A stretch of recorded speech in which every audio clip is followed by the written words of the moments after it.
Sejam muito bem-vindos a mais um episódio do JM Podcast. Eu sou a Marina Araújo e a nossa convidada de hoje é Lilian Oliveira, subsecretária de Educação de Araruama. Lilian é professora e uma das profissionais que atuam diariamente na construção de uma educação mais inclusiva e plural no nosso município. Ela também é assistente social, pedagoga e escritora de afroliteratura infantil e carrega a luta antirracista e a valorização da ancestralidade como pilares do seu trabalho. Seja muito bem-vinda, Lilian. Obrigada, Marina. É um prazer estar aqui com vocês, compartilhando um pouco do meu cotidiano pedagógico, né? Eu sou professora há 22 anos. Já percorri várias escolas, já fui gestora escolar e hoje atuo na Secretaria de Educação como subsecretária. É um prazer estar aqui e espero compartilhar aqui momentos da minha trajetória. Com certeza a gente vai aprender muita coisa com você. Conta pra gente primeiro como que você começou a sua trajetória na educação e qual foi a sua principal motivação para se tornar professora? Então, eu sou do interior de Araruama, mineiros.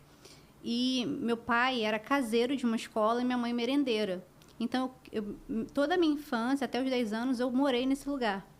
Então, a escola fez parte da minha infância. E eu tive a oportunidade de conviver com os educadores no meu dia a dia, porque você sabe, mãe e pai no ambiente de trabalho, as crianças acabam ficando por ali. Eu tenho um irmão e nós convivemos muito no ambiente escolar. E com 5 anos eu fui alfabetizada na porta da sala da alfabetização. Eu era aluna de pré-escola, só que eu fugia para poder aprender a ler e escrever. E aí fizeram essa transição, eu fui para a alfabetização. E ali eu tive a oportunidade de me aprofundar, de conhecer diversos profissionais da área da educação que me abraçaram e que enxergaram em mim muito potencial. Então, eu vi na educação uma oportunidade. E meus pais, como meu pai é analfabeto, minha mãe estudou até a 4ª série, e eles sempre fomentaram o estudo. Então, eu acho que foi todo esse ambiente, mas também eu devo muito aos meus pais, que incentivaram e acreditaram que a educação seria o melhor caminho para que eu pudesse trilhar. E o serviço social, como que ele entrou na sua vida? Você acredita que essas duas carreiras dialogam entre si? E se sim, como que a assistência social contribui para o seu trabalho em sala de aula? Então, na verdade, eu ingressei na universidade 10 anos depois do ensino médio, né, da formação de professores, e eu estava cansada da educação. Então, eu falei, vou fazer outra coisa, porque eu me sentia muito desgastada, eu tinha uma gestora que não entendia muito os meus posicionamentos, e aí eu resolvo ir para o serviço social para que eu pudesse me entender também enquanto pessoa. E aí, eu vou para o serviço social em 2013.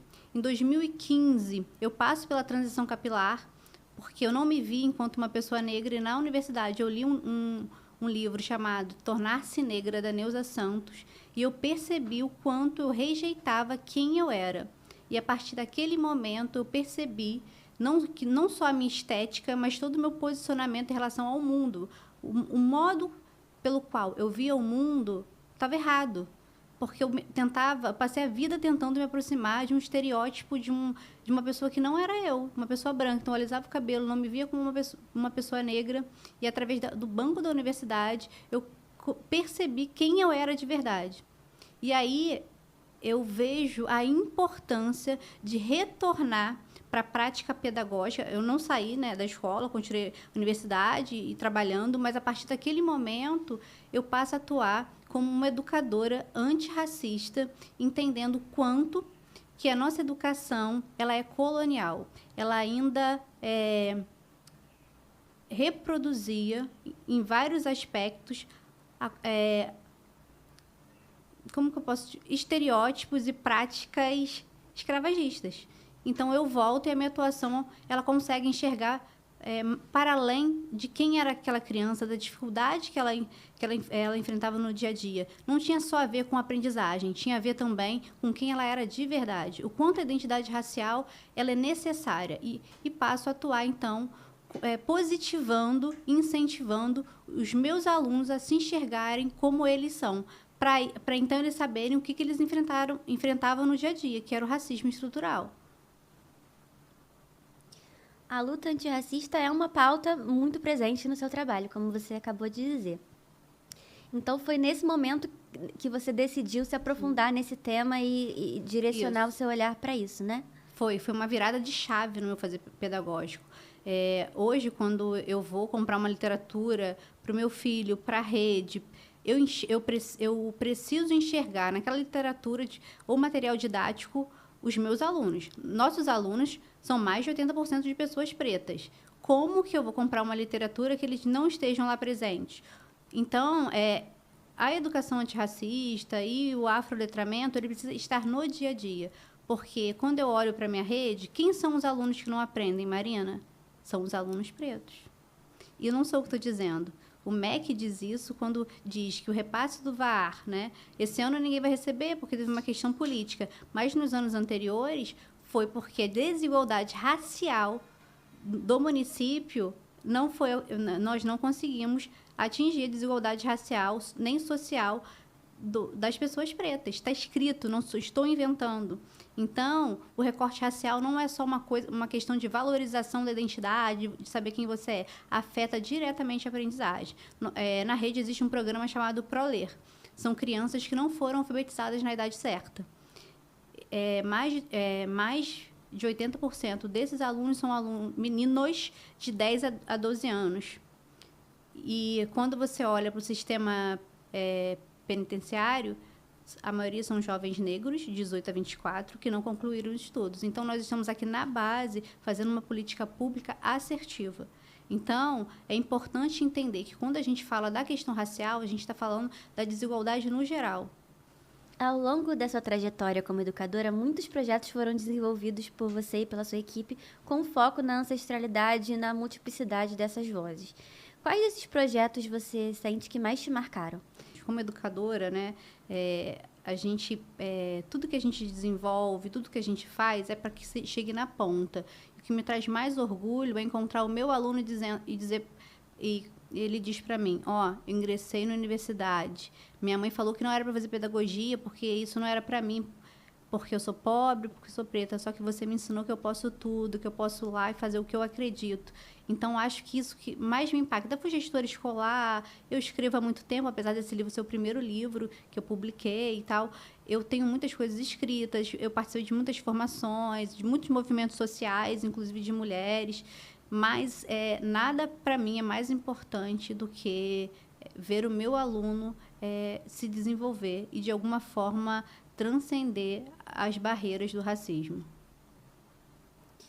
O racismo no ambiente escolar ainda é um problema que, infelizmente, precisa ser combatido e discutido cotidianamente, Sim. né? Que estratégias de enfrentamento e de conscientização sobre esse tema estão sendo desenvolvidas pela SEDUC? Tanto direcionadas aos alunos, mas também aos profissionais da educação. Então, né, hoje nós temos uma gestora, né, a Daniela, a nossa prefeita, que tem um olhar amplo, ela consegue enxergar que as dificuldades elas precisam ser transpostas, então ela dá muita liberdade para a gente trabalhar e adotar materiais, formações que nós acreditamos. Também temos a nossa secretária, aliás, que era um beijo para a nossa secretária Valéria Amaral, que é alguém que está ali na ponta, arrastando a gente com muita, afinco e lutando para que todas as desigualdades elas sejam combatidas no ambiente escolar. E hoje a gente tem formação de professores, com parceria com a UERJ, com o IDBR, para a gente formar a nossa rede, porque não adianta ser uma luta individual. A questão da luta, né, pela igualdade racial, ela precisa estar em todos os lugares. Uma das primeiras iniciativas de Valéria, né, assim que ela assumiu, foi o protocolo. Então, hoje nós temos um protocolo. Qualquer caso de racismo, todos os atores envolvidos, professores, orientadores, gestores, existe uma orientação para como eles devem agir caso esses casos aconteçam. A gente também tem uma coordenação, que é a nossa coordenadora de promoção de igualdade racial nos ambientes educacionais, é a Aline Botelho. Ela já esteve aqui com a gente também, foi um bate-papo maravilhoso. Ela é maravilhosa. E aí, ela faz esse trabalho de coordenação. Hoje, nós somos uma das primeiras do Brasil, né, a implementar uma disciplina específica para isso, que são saberes e fazeres afro-brasileiros e dos povos originários. Então, hoje nós temos professores trabalhando da creche ao 5º ano com essa disciplina, além de estar presente na proposta curricular dos demais anos de escolaridade. Então, são algumas políticas efetivas que já existem na rede municipal de ensino de Araruama. A educação afrocêntrica contribui diretamente para a construção de um ambiente escolar mais inclusivo e mais igualitário para todo mundo. Como que esse conceito tem sido trabalhado nas salas de aula da rede municipal? Então, trabalhar essa questão é trazer a África para o centro das discussões. Estamos muito aquém a isso, Mariana, porque a nossa literatura é muito eurocêntrica, ou seja, quem está no centro é a Europa.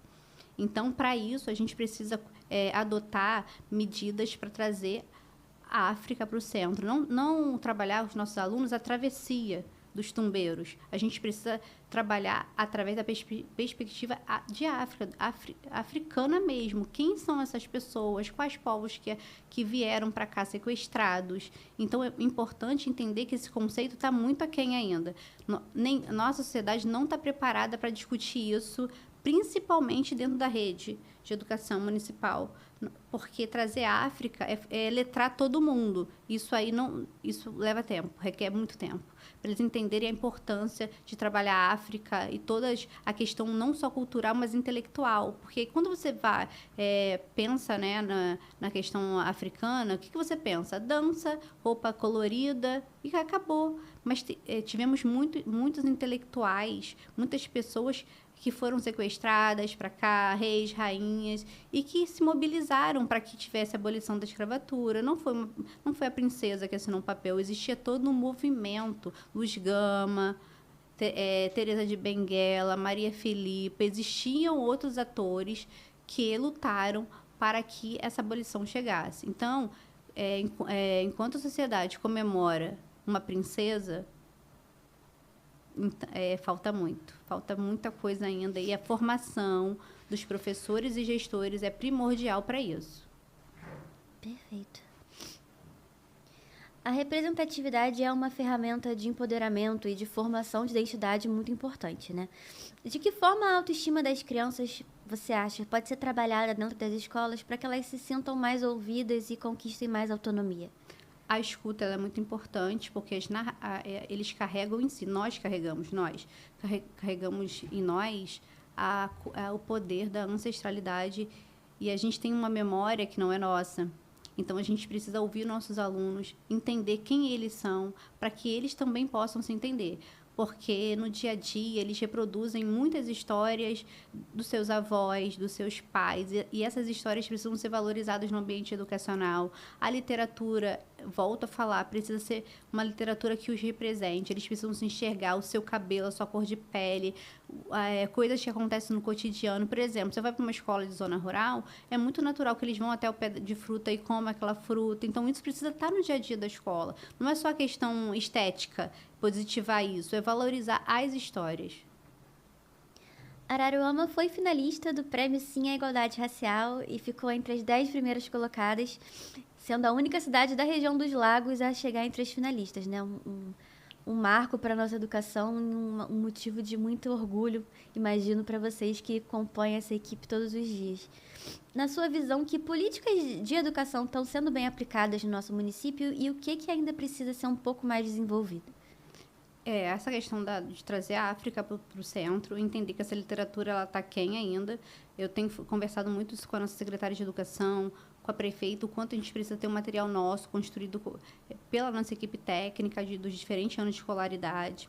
Estar entre as 10 demonstra, né, que nós avançamos muito. É um ano e 5 meses, Marina, para tanto reconhecimento. Veio o selo ouro, veio outras indicações, mapas de boas práticas das escolas de tempo integral. Tudo isso são reconhecimentos nacionais. Porém, a gente precisa avançar em outros aspectos, assim, de forma gigante, porque foram muitos anos aquém a isso, sem liberdade de escolha de material, sem liberdade de fala, sem acesso a formações. Nós não tínhamos, anteriormente, um carro que fosse nos levar, não tinha gasolina, não tinha carro para formações. Hoje, a Daniela tem outro olhar. Ela diz, vocês precisam se aprimorar, vocês precisam estudar. Então, ela incentiva esse tipo de postura. Então, por isso que nós temos hoje esse diferencial, porque existe um fomento na esfera executiva de que precisamos ter mais formações, formar não só a equipe técnica da SEDUC, como o todo. Então, eu acho que isso também é um ponto a ser colocado. A gente precisa pensar que a formação é primordial, senão a gente não avança. Nós tivemos também, sendo a primeira secretaria do Brasil a implementar a comunicação alternativa e aumentativa do Brasil. No cenário nacional, nós ainda estamos implementando. Isso não é solução para a inclusão, não, é só um passo. Essa semana também, eu e Valéria recebemos uma mãe representando a patrulha da inclusão, e aí ela trouxe vários tópicos, e ela ficou muito feliz porque vários desses tópicos já estavam sendo alinhados. Então, isso traz também um afago, que nós estamos lutando, estamos caminhando. Existe muita coisa para fazer, mas se a gente se basear nas políticas públicas estabelecidas pelo MEC, a gente avança. Investimento de verba no lugar certo faz com que nós avancemos também. Então, isso é uma postura tanto da prefeita quanto da nossa secretária de Educação. Como que você enxerga atualmente a representatividade de pessoas não brancas na mídia, por exemplo? Você acha que houve avanços significativos ou ainda é algo que precisa ser mais discutido e enfrentado? Muitas vezes a gente acredita que ter uma pessoa preta em determinado lugar é representatividade. Só que o que representatividade é como ela se comporta em relação às desigualdades raciais e sociais do Brasil. E também o papel dela nesse lugar. Porque ter pessoas pretas na televisão não quer dizer que ela seja representativa. Depende do papel. Um cargo de subserviência é completamente diferente de estar numa posição de poder. Sim, e aí a internet está aí, tem vários influenciadores que acham, né, que a militância em relação à questão racial, as cotas, entre outras coisas, são coisas desnecessárias. E quando a gente discute isso é porque foram 4 séculos de escravidão, nós só temos 138 anos da falsa abolição, onde os negros foram largados à margem da sociedade, sem acesso à escola, sem acesso à saúde, sem acesso à moradia. Então, a gente tem muito ainda a avançar. Então, para a gente avançar nessa representação, é preciso que as pessoas pretas estejam não só como representação, mas também em lugares de decisão. Que estratégias ou políticas você acredita que podem ser adotadas para combater o racismo estrutural e garantir que esses espaços sejam ocupados por pessoas pretas? Primeiramente, enxergar para além da cor da pele. Porque uma pessoa preta, primeiro, precisa provar que ela é competente. Não adianta currículo, não, porque a cor da pele chega antes. Então, o olhar desse gestor, ele precisa ser um olhar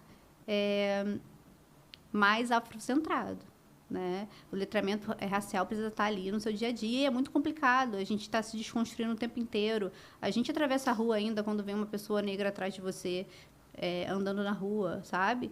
E aí, para que isso aconteça, você precisa entender que você precisa ter uma equipe múltipla, que precisamos ter ainda muitas discussões que permeiem os acessos. Então, isso é muito importante. Para que isso aconteça lá na ponta, você precisa ter pessoas pensando nessa gestão de políticas públicas para todas as pessoas. A Secretaria de Educação, apesar de ter aí esses anos, né, lutando pela uma educação antirracista, ela precisa olhar para todo mundo. E a gente só consegue olhar para todo mundo quando a gente entende quem são as pessoas. Quem evade, quem morre, quem não tem acesso a saneamento básico, quem são essas pessoas, para ir pensar em políticas públicas assertivas. Eu acho que diagnóstico é tudo, respondendo a sua pergunta. Saber quem são essas crianças para então pensar em políticas públicas mais assertivas para cada grupo. Alunos com deficiência, meninas que sofrem violência, pessoas pretas. Eu acho que é isso. Você acaba de lançar o seu primeiro livro, Meu Amigo Indígena Me Contou. Eu queria que você compartilhasse um pouquinho pra gente como que foi o processo de criação do livro e sobre o que ele fala. Ele está aqui, meu filho, recém-parido. Essa história é muito interessante. Eu realmente tenho um amigo indígena, nós nos conhecemos na universidade. E aí, quando eu fui gestora, a minha primeira iniciativa foi trazer o Araçari Pataxó, também quero deixar aqui um beijo para ele, para a escola, para falar sobre as vivências a partir desse olhar indígena, porque se a gente não leva e não dá voz para as pessoas que, no seu cotidiano, fazem isso, né, educação através da floresta, porque a floresta é um currículo, o quilombo é um currículo. Então, o que a gente faz é validar, ouvir essas pessoas para que isso possa ser colocado de forma prática e assertiva, senão a gente vai criando coisas da nossa cabeça e vai botar cocar no dia dos povos indígenas, a gente vai botar o pessoal, as meninas seminuas dançando na consciência negra. Então, a primeira iniciativa foi trazer o Araçari, e o Araçari ele tem o poder, né, ancestral de contar histórias. E aí, através dessas vivências, dessas narrativas, eu aprendi muito com ele no meu cotidiano, até mesmo para minha atuação profissional. Obviamente, nesse livro não tem reprodução nenhuma de nenhuma das histórias reais dele. Só tem o que eu aprendo com isso. Por exemplo, ele fala, no decorrer das palestras dele, que as crianças dele, da aldeia, só vão à escola a partir de 7 anos. Por quê? Culturalmente já está consolidado. Nenhuma educação eurocêntrica vai conseguir destruir e colonizar os saberes ancestrais desses alunos. Então, isso é muito importante. Aí a gente volta lá atrás e entende por que eles foram tão resistentes em relação à escravidão. Porque até hoje eles têm uma força cultural ancestral de ensinagem nas aldeias que as pessoas não conseguem deturpar no ambiente educacional. Aos 7 anos, essas crianças vão para a escola e aí, assim, eles têm acesso às informações, alfabetização, e letramento em afins. Então, o Araçari, ele falou isso comigo, muitas histórias, contou muitas histórias. E aí, eu fui e escrevi, né, esse livro. Mandei para ele primeiro, antes de qualquer coisa. Ele leu, não, Lília, tá tranquilo e tal. Ele estava na Bet comigo, né, no lançamento do livro.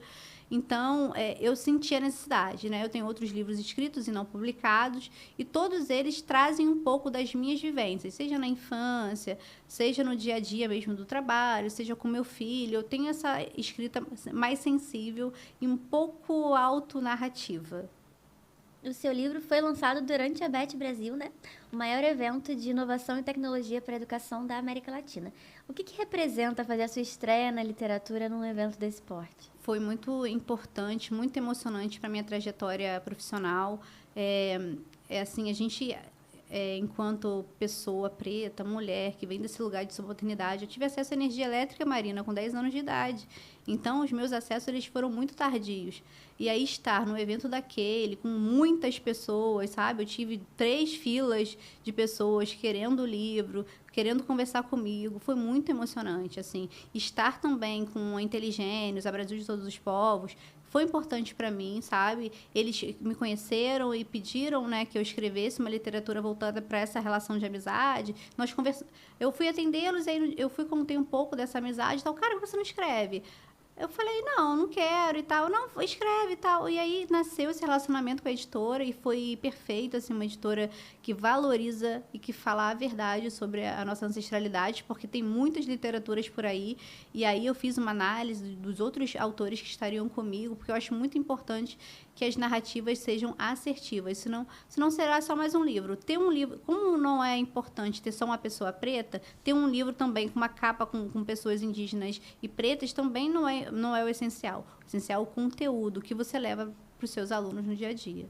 Ainda no tema literatura, junho é o mês da Araruama Literária, né? Uma das festas chegando. mais aguardadas do nosso calendário. No ano passado, você já esteve envolvida Sim. na organização da edição, que foi uma das mais elogiadas que a gente recebeu, a Conceição Evaristo. Foi um momento assim que emocionou muita gente. Sim. Ter a oportunidade de ouvir tanto conhecimento e de ter tantas vivências diferentes no mesmo festival, né? Como que foi a experiência de planejar um festival tão relevante para a nossa cultura? E esse ano você também está envolvida? Tem alguma novidade que você possa contar para a gente? Então, estamos no planejamento. A Feira Literária é um evento de muitas mãos. Toda a Secretaria de Educação ela tá, né, envolvida, né, nesse processo de construção. A Luciane Saraiva, que é a coordenadora de língua portuguesa, está, né, tocando assim, mais à frente. Eu estou também no planejamento, mas existe uma equipe técnica toda envolvida. A Sabrina, esse ano nós temos o Ramon Melo e a nossa secretária, esse ano, ela tomou realmente a rédea da feira, porque ano passado ela chegou, já estava aqui meio que andando. Ela chegou em fevereiro, a nossa feira era em maio, e a gente começa a planejar com muita antecedência. Então, mas esse ano ela tem um sabor diferente, sabe, Marina? Ela tem muito do que a gente acredita enquanto educador, tem muitas pessoas, muitas vozes, ela será muito mais plural. Se o ano passado foi plural, esse ano nós teremos diferentes autores, diferentes cores de pele, pessoas de inclusão, teremos ambientes muito legais, que a população de Araruama vai se surpreender. Mas, assim, ter Valéria hoje no planejamento, nós estamos planejando essa feira desde novembro do ano passado. Então, existe uma organização, a gente se reúne quase toda semana. A própria temática veio dela, assim, e um dia ela falou, Lilia, ó, aqui, acordei aqui e pensei, o que você acha? Cara, eu falei, perfeito, é isso, vamos nessa linha, vou deixar você curiosa, não vou contar, não vou dar esse spoiler, mas vou dizer que vocês vão se surpreender, tanto com a organização, tanto com a parte visual, a gente está planejando espaços novos e vai ser muito bacana. Olhando para trás e para tudo que você conquistou até aqui na sua carreira, o que você sente que te dá mais orgulho? Eu acho que é chegar num lugar, né, enquanto gestora educacional, um lugar, ser a primeira mulher subsecretária de Educação de Araruama. Isso me dá muito orgulho, saber que eu estou honrando a minha ancestralidade, sabe? Dando voz a outras pessoas e fazendo uma gestão para todos os alunos, sabe? Pensar, fazer um fazer pedagógico que inclua todas as pessoas que foram historicamente excluídas. Eu acho que isso me dá muito orgulho.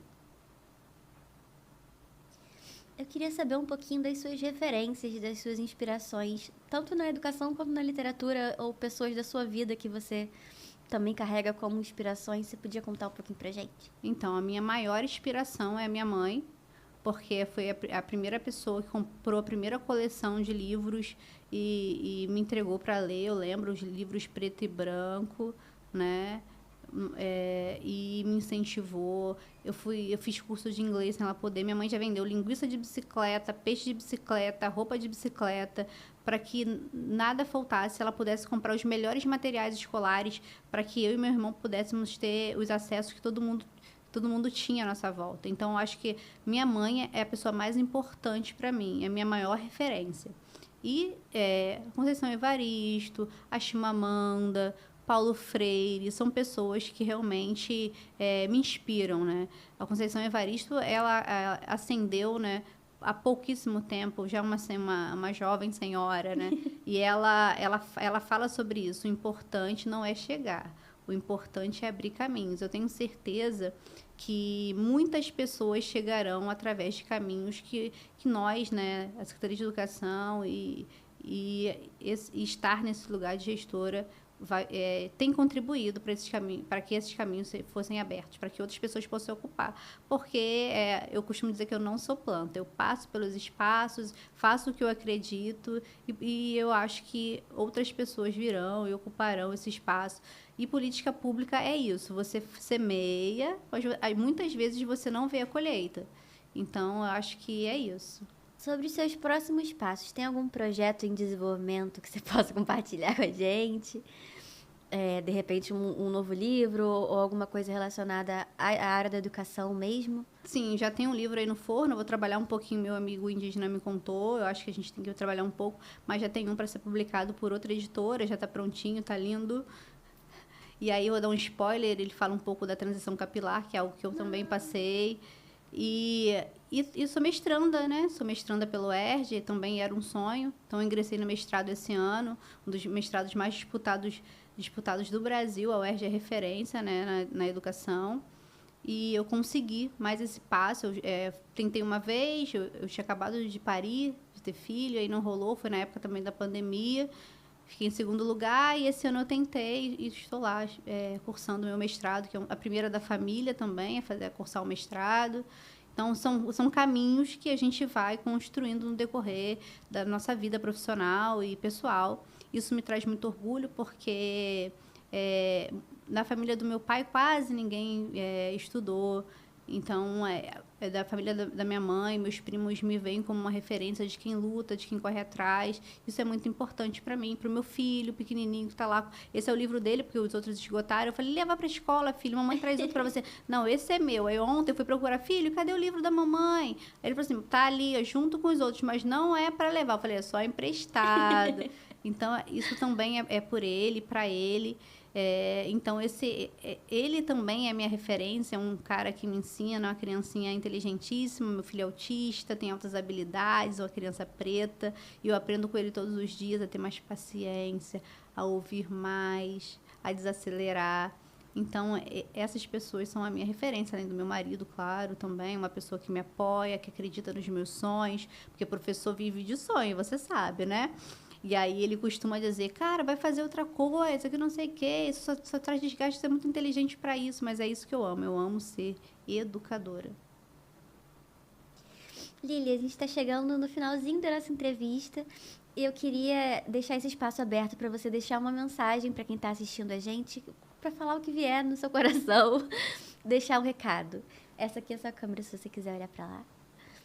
Então, eu gostaria de dizer que é um prazer muito grande estar aqui compartilhando a minha trajetória, mas eu gostaria que vocês soubessem que a minha trajetória não é mais importante que a de vocês, que vocês lutem pelos sonhos de vocês, que vocês procurem trabalhar coletivamente porque isso fortalece, porque lutar sozinha cansa. Quero agradecer os professores, os meus alunos que passaram pela minha trajetória profissional, que me fizeram e me forjaram essa professora, essa educadora. Gostaria também de agradecer aqui a Valéria Amaral por abrir caminhos para outras mulheres, a prefeita Daniela por entender que todas as pessoas podem ocupar espaços de gestão. E aí, um beijo grande para vocês e até a próxima. E gratidão, Marina, por estar aqui. Eu que agradeço. Por me receber, por me convidar, por enxergar minha trajetória como uma trajetória a ser compartilhada. Espero ter alcançado aí suas expectativas e me coloco à disposição para voltar para mostrar meu próximo livro. Com certeza. Obrigada mais uma vez por ter compartilhado tanto com a gente. Com certeza foi uma entrevista riquíssima para todo mundo que está nos assistindo. Já está convidada para vir divulgar seu próximo livro. Obrigada por terem acompanhado mais um episódio do nosso podcast e até a próxima.